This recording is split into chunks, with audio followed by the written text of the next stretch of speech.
Memperberat hukuman koruptor.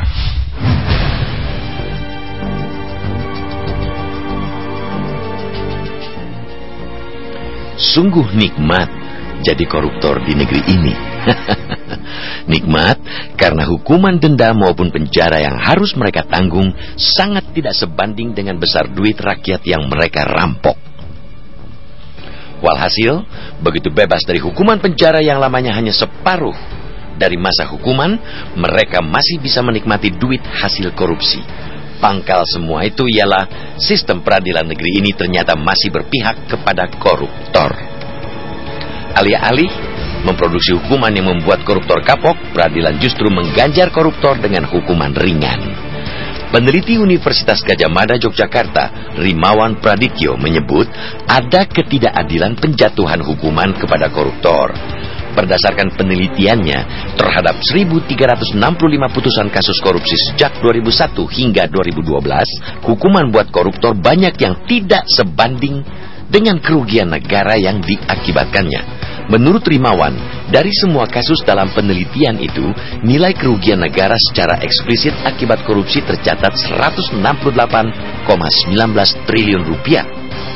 Namun hukuman finansial yang dibebankan kepada koruptor hanya 15,09 triliun rupiah atau 8,97%. Selain itu, para koruptor juga hanya dihukum rata-rata 64,77% dari tuntutan jaksa. Artinya, tanpa ada remisi pun, para koruptor umumnya akan tinggal di penjara 50% sampai 60% dari masa hukuman berdasarkan putusan Mahkamah Agung.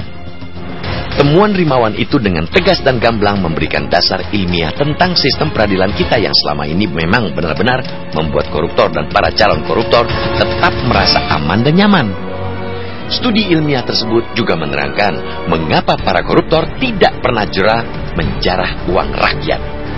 Dengan sistem peradilan kasus korupsi seperti itu, mereka yang baru belajar korupsi pun tidak merasa takut untuk mencoba melakukan kejahatan tersebut. Tentu saja, hasil penelitian Rimawan ini harus menjadi catatan penting untuk memperbaiki sistem peradilan dalam menangani kasus-kasus korupsi.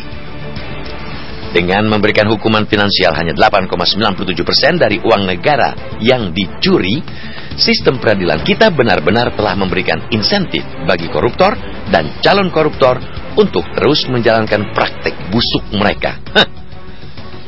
Dengan hukuman teramat ringan itu, koruptor di Indonesia pun leluasa menerapkan prinsip ekonomi dalam menjarah uang negara. Prinsip itu ialah, curilah uang negara sebanyak-banyaknya dan kembalikanlah sesedikit mungkin.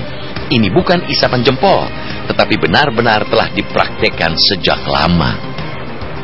Karena itu, kita mengingatkan kembali kepada aparat hukum untuk mencamkan benar fakta mengerikan ini.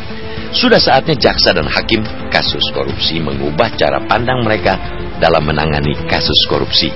Jaksa dan hakim harus menangani korupsi yang merupakan kejahatan luar biasa dengan tuntutan dan vonis yang luar biasa pula. Kalau dalam pengadilan sudah terbukti seorang terdakwa merugikan negara 100 miliar rupiah misalnya, maka hakim minimal harus memberikan hukuman finansial setara dengan kerugian yang telah dilakukannya itu, yakni 100 miliar rupiah bukan 8,97% atau bahkan kurang dari itu.